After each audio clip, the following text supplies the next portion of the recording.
আজকের গল্প মেয়েদের জীবন। খুব অদ্ভুত ব্যাপার হলো, জীবনের শুরু থেকে 24টা বছর আমি যে বাড়িতে কাটিয়েছি সে বাড়িতে এখন এলে জিজ্ঞাসা করতে হয় যাব কি না।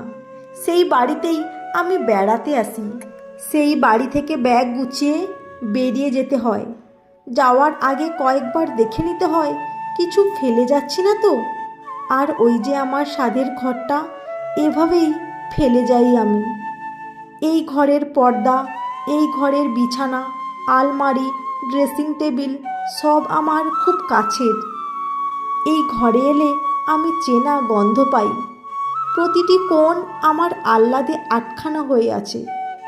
আগে আমি গুছাতাম না, এখন এসে দেখি মা পরিপাটি করে গুছিয়ে ঘরটাকে বন্ধ করে দিয়েছে।